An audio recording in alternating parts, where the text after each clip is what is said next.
oportunidad, la revista Boceto de los alumnos de la Universidad del Pacífico tiene el agrado de entrevistar al señor embajador de Venezuela para conversar un poco sobre los temas actuales económicos de su país y la coyuntura política. Muy buenas tardes, embajador. Es un placer tenerlo con nosotros. Hola, buenas tardes. Quisiéramos comenzar la entrevista conversando un poco sobre el tema económico actual que están viviendo ustedes. Sin duda hemos visto en la televisión, en los medios nacionales y los medios internacionales, imágenes acerca de la escasez que se vive en su país, acerca de muchas protestas y precisamente que la gente viene reclamando algunas políticas económicas probablemente no acertadas de su gobierno, del gobierno chavista, ¿no? Entonces yo quería saber cuál era su explicación sobre, por ejemplo, un 56% de inflación anualizado para el mes de enero según cifras de su propio gobierno, ¿no? Sí, bueno, primero un saludo a todos los estudiantes de la Universidad del Pacífico, los profesores y a todos los que vean este video o lean esta entrevista. Bueno, el tema de la inflación. Es muy importante primero que nosotros pongamos las cosas en perspectiva, porque hay sin duda una campaña desde mi punto de vista de desinformación sobre la situación en Venezuela, que pretende presentar las cosas con informaciones parcializadas, medias verdades, y es buena esta entrevista para que podamos aclarar algunos puntos. Vamos a ver el tema de la inflación.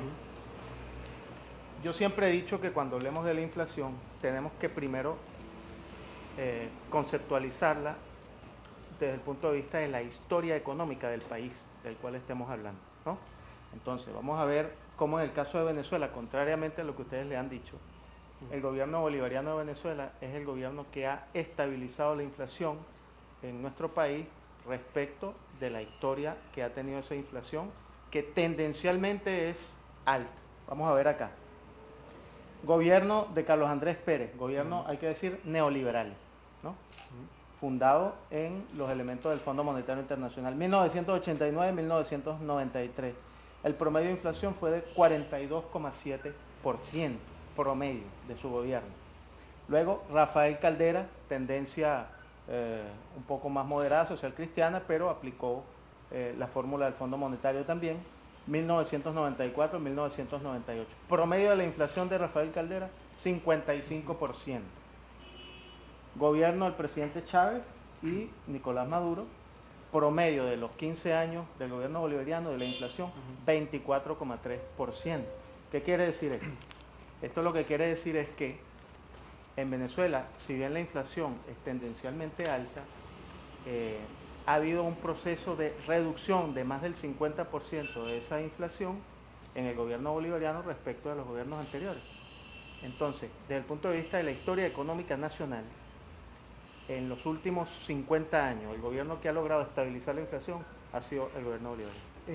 Sí, pero mi pregunta era básicamente sobre el último año, ¿no? Porque el último año, acá tengo justo del mismo gobierno venezolano, ¿no? Una nota de prensa donde acá se afirma claramente que, por ejemplo, en el mes de enero han tenido una inflación de 3,3%, solamente en el mes de enero, y imagínense, 3,3% es lo que Perú puede tener en un año, y 56,2% es una cifra anualizada hasta el mes de enero. Sí. Entonces, mi pregunta era, ¿cómo se llega a esta cifra en el último año, ¿no? Sí. Más allá de la historia que sin duda lo ha graficado bien, ¿no? Es importante de todas maneras para los que nos ven y los que nos escuchan, explicar esto de la historia de la inflación, porque pareciera, según lo que tú ves en los medios de comunicación, que solamente durante el gobierno bolivariano la inflación es alta. Sí, hemos dicho y demostrado que la inflación durante este gobierno ha sido más estabilizada que respecto a otros gobiernos. Punto uno. Punto dos. En el último año ha habido una inflación del 56%. Si tú revisas lo que ha sido el comportamiento inflacionario en el gobierno bolivariano, promedio 22%, se disparó el último año a 56%. Eso no obedece a una razón de política económica, obedece a elementos perturbadores que han incidido en el tema de la inflación. Por ejemplo, la especulación es un tema central a la hora de analizar la historia económica de Venezuela, la especulación. ¿Qué ocurrió, por ejemplo, en el último año? Importadores o productores que compraban una mercancía en el exterior, vamos a ponerte un ejemplo real, un televisor LED comprado en China en $400, y vendido en el mercado interno a más de el 1000 o el 2000%, sin que haya una razón económica para eso, porque el dinero, los dólares que el importador necesitaba para traer esa mercancía eran otorgados por el gobierno nacional a tasa oficial. Ustedes saben que en Venezuela hay un control de cambio, ¿no? Entonces, si el gobierno te da los dólares a tasa oficial, tú compras la mercancía en el exterior a tasa oficial y la vendes a tasa paralela, estás cometiendo un acto de especulación. Y eso fue lo que produjo digamos, este salto brutal de la inflación en el último año. Pero aparte de eso hay otros elementos que es importante que ustedes lo sepan desde el punto de vista económico. Les recomiendo que se lean la llamada curva de Phillips. La curva de Phillips lo que hace es correlacionar la tasa de desempleo con los salarios y la tasa de desempleo con la inflación. Y dice que cuando hay bajo desempleo suele haber alta inflación porque la gente tiene más dinero en las manos y por tanto hay mayor liquidez en la economía. ¿Qué ha ocurrido en Venezuela? Para presentarte este dato, la tasa de desempleo en Venezuela, ¿tú sabes cuánto es? 5%. Es decir, en Venezuela hay una gran distribución de la riqueza, la gente tiene dinero y eso, aplicando el concepto de Phillips, pues ha generado, impactado también el tema de la inflación. Pero, señor embajador, por ejemplo, nosotros vemos que básicamente ese crecimiento del 3,3% de enero, por ejemplo, como bien especifica la nota de prensa del gobierno bolivariano, ha incrementado en 4,4% en cuanto a alimentos y bebidas no alcohólicas. Es decir, el incremento, la mayor ponderación del incremento no estaría sino en temas especulativos o temas, por ejemplo, electrónicos, sino más bien alimentos. Entonces, estaríamos hablando de alimentos y de bebidas, o sea, de productos básicos de primera necesidad. Un aumento de 4,4% en enero probablemente no lo relaciono tanto al tema especulativo, porque estamos hablando de alimentos. Entonces, probablemente las especulaciones sean más, es lo que no logro entender en cuanto usted me habla de especulaciones, ¿no? Sí, bueno, fíjate, lo ha dicho el presidente Nicolás Maduro. 40% del alimento que se produce en Venezuela o que es importado se va de contrabando, comercio ilícito a un país vecino que es Colombia. 40%. ¿Qué quiere decir esto? Que si el gobierno bolivariano, que tiene más o menos el control del 49% del mercado de producción, distribución y comercialización de alimentos a precios solidarios, a bajo costo, esos alimentos están siendo sacados del país. Entonces 40% tiene un impacto tremendo en la canasta básica, en la economía, porque imagínate lo que eso significa. Tú vas a la región de Cúcuta, que es fronteriza con Venezuela, y allí consigues la leche, el aceite, la mantequilla, que está faltando en Venezuela porque ha sido sacada de manera ilícita. Esto genera un impacto tremendo en la venta de estos productos luego en Venezuela, ¿no? Pero, por ejemplo, hablando ya del tema de escasez, ¿no? Porque el otro día vi en una entrevista, no solamente suya, sino también de muchos que son del oficialismo, de que solamente se estaría concentrando protestas en distintos lugares estratégicos de las distintas ciudades, como por ejemplo Táchira. Pero el tema de la escasez, ustedes brindan en la página del gobierno venezolano una escasez de 26,2% para el mes de enero. Entonces, mi pregunta es, ¿este 26,2% acaso refleja el que sean en grupos pequeños o es una cifra macroeconómica como su propia naturaleza lo es? Nosotros hemos dicho que hay tres razones que han generado el desabastecimiento. La primera, comercio ilícito o contrabando de alimentos del 40% de todo lo que se produce o se importa en el país, que es una cifra importante. Uno.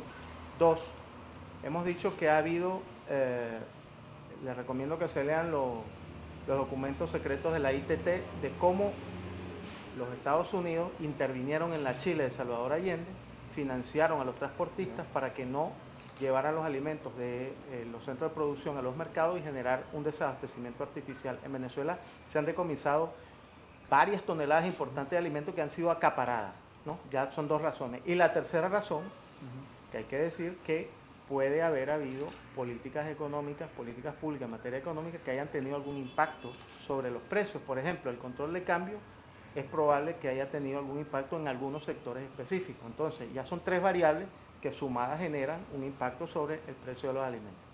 Y justo eso es lo que le quería preguntar, o sea, ya cómo ve la perspectiva, ¿no? Porque si han habido políticas que han impactado en esta inflación, ¿cuáles van a ser los impactos de acá a un año, 2 años? ¿Cómo es que percibe usted los próximos años o los próximos meses en Venezuela en cuanto a inflación? Bueno, en este momento hay una conferencia de paz que ha convocado el presidente Nicolás Maduro desde el mes de febrero, y de esa conferencia de paz nació una especie de conferencia de paz económica, digamos una articulación entre los sectores privados, lo que sería la CONFIEP venezolana, que se llama Fedecámara, y ese grupo empresarial con el gobierno para buscar mecanismos alternativos para reducir al máximo estos problemas que hay. Hay que decir que hay un problema de desconfianza, o ha habido un problema de desconfianza. ¿Por qué? Porque en el año 2002, ustedes recordarán que hubo un golpe de Estado contra el presidente Chávez. Al presidente Chávez lo derrocan, y quien asume la presidencia, ¿quién fue? El presidente de la Fedecámara. El presidente de la CONFIEP venezolana, que se llama Fedecámara. Entonces, los empresarios tenían un compromiso directo en el golpe de Estado. Entonces, eso generó problemas de confianza que ahora, afortunadamente, están en un proceso de revisión. Los empresarios, siempre ha dicho el gobierno bolivariano, tienen que dedicarse a su trabajo, que es producir, y no a meterse en los asuntos políticos. De tal manera que lo que se está haciendo en este momento es precisamente articular las ventajas comparativas que tiene el sector empresarial y las ventajas comparativas que tiene el sector gobierno para articularse y resolver un problema puntual, que es en este caso, el desabastecimiento en algunos productos. Precisamente ese tema de las empresas quería hacerle también hincapié, ¿no? Ustedes, por ejemplo, en su caso, ¿usted considera que la inversión extranjera, la inversión de las empresas es necesario para poder desarrollar económicamente el país, para que se cumpla la revolución que ustedes buscan? O sea, desde su punto de vista, ¿hay que incentivar la inversión? Mira, en la Constitución bolivariana está establecida en el modelo económico la participación del sector privado. Sí. Entonces, porque ustedes han escuchado que el modelo venezolano es un modelo estatista, es decir, que no hay cabida para el sector privado. Eso primero quiero desmentir, que no es verdad. Si tú revisas, por ejemplo, la faja petrolífera del Orinoco, hay más de 30 países allí con sus empresas que están, bueno, trabajando en la exploración petrolera. Ahora tu pregunta, ¿es necesaria la inversión privada? Es necesaria. Es decir, la Constitución bolivariana la acepta, la permite, y el gobierno nacional considera que es fundamental la participación del sector privado. Ahora, ¿qué sector privado nos interesa a nosotros? Un sector privado que sea, entiendan esto que voy a decir en el buen sentido, que sea un sector privado nacionalista. Nacionalista no quiere decir que sea chavista, que tenga identidad nacional, sino que sea responsable con el país. O sea, un sector privado como el que paró la industria petrolera, como el que decidió cerrar sus puertas para no producir y generar escasez en el año 2002 para derrocar un gobierno, ese sector privado a ningún país le conviene. Nos conviene un sector privado que esté dispuesto a producir, que por supuesto también reciba las garantías del Estado, porque hay preocupación a veces en este sentido. Pero si lo que me dice es que precisamente hay que incentivar la inversión privada, entonces, ¿por qué nosotros vemos que, por ejemplo, la inversión extranjera directa a Venezuela es 1/3 de lo que es en Colombia? ¿Por qué vemos que se ha reducido el número de empresas en Venezuela? ¿Por qué vemos, por ejemplo, que según el ranking de Doing Business del Banco Mundial, Venezuela se ubica en el puesto 181 de 186 naciones en cuanto a la facilidad para hacer negocios? Entonces, cuando uno analiza todas estas cifras, probablemente lo que usted me está diciendo se contradiga con lo que realmente ha ocurrido, porque, como le explico, ¿no? 181 de 186 naciones quiere decir que la facilidad de negocio para hacer negocios es ninguna. Es más, 144 días se demora una persona o una institución para crear una empresa. Las trabas burocráticas son terribles en Venezuela. Entonces, ¿se ha venido desarrollando lo que usted me dice durante este tiempo? Sí. Bueno, primero hay que decir que nosotros, estos rankings que se hacen tradicionalmente, la verdad no le damos mayor importancia, porque no sabemos primero qué metodología utilizan, qué fuentes utilizan. En muchos casos utilizan fuentes que son sectores vinculados a la oposición venezolana. Entonces yo no sé cuán objetivo es. Ahora, esto no quiere decir que tengamos las condiciones ideales, perfectas del país número uno, no sé quién será, para el tema de los negocios. Nosotros tenemos una política clara en esa materia. Por ejemplo, cualquier país que quiera o cualquier empresa transnacional, sea su tamaño, que quiera intervenir, por ejemplo, en el negocio petrolero, tiene que aceptar las condiciones que pone el Estado venezolano. ¿Cuál es esa condición primaria? Que la mayoría de las acciones de una empresa que puede ser mixta tiene que ser estatal. Por ejemplo, en el sector petrolero, cualquier empresa que vaya, Chevron, Repsol, lo que sea, puede participar, pero al menos con 49%. El Estado venezolano siempre garantiza la mayoría de acciones porque lo establece la Constitución, ¿no? Eso no quiere decir que no ingrese el sector privado, sino que tiene que ingresar bajo ciertas condiciones. Y así, con esta condición primaria que nos decían a nosotros, que si la imponíamos se iba a ir la inversión, pues tenemos más de 30 países en la paz del Orinoco. Eso fundamentalmente en sectores estratégicos, telecomunicaciones, donde está, por ejemplo, la Telefónica Española, está en Venezuela y le va muy bien, por cierto. En sector electrodoméstico hay varias empresas chinas, empresas coreanas que también están en el Perú, etcétera. Es decir, el planteamiento en nuestro caso, y hay una firma reciente de un acuerdo con la Samsung, con la nueva ley de precios justos y regulación de la ganancia. Fíjate, aquí está se firmó este acuerdo porque entró en vigencia una ley que establece en Venezuela la regulación de la ganancia. ¿Por qué? Por lo que te comentaba al principio. Te comentaba al principio que tú importas un televisor a $500 y lo vendes a $3.000. Control de precios. Sí, entonces lo que pretende esta ley es que el empresario gane, pero gane racionalmente. De esa manera se va a reducir el tema de la especulación. Fíjate lo que decía Samsung. Galaxy S4 en el mercado venezolano costaba 54.000 bolívares. Con la firma del acuerdo pasa a costar 15.000 a 17.000 bolívares. Es decir, menos de la mitad. Si la empresa estuviera perdiendo, no firma el acuerdo y se va del país. Yo no tengo duda que pueden existir este tipo de casos, pero nosotros hablamos de un tema macro. O sea, como esos casos pueden haber probablemente un puñado. Unos cuantos, me puede hablar algunos cuantos, pero lo que vemos nosotros, la percepción, es que no, me pongo a pensar, ¿es que acaso todo el mundo está confabulado con Venezuela para desinformar? ¿Cuál sería, por ejemplo, el incentivo de desinformar en todo el mundo y que todos se pongan de acuerdo en decir que las percepciones efectivamente de Venezuela es que no se atrae la inversión privada, sino más bien se la ahuyenta? Entonces, estamos negando una percepción mundial, una percepción generalizada. Entonces, se está negando algo que es evidente, que la inversión extranjera directa no, como le digo, es 1/3 de lo que es en Colombia, en Venezuela. Entonces, estamos negándolo, desde mi punto de vista, ¿no? Bueno, vamos a presentarte, por ejemplo, lo que dijo la CEPAL en su informe 2013. Flujos de inversión extranjera directa hacia América Latina aumentaron 6%. Mira lo que dice, bueno, a lo mejor no se ve en la cámara, pero lo leo.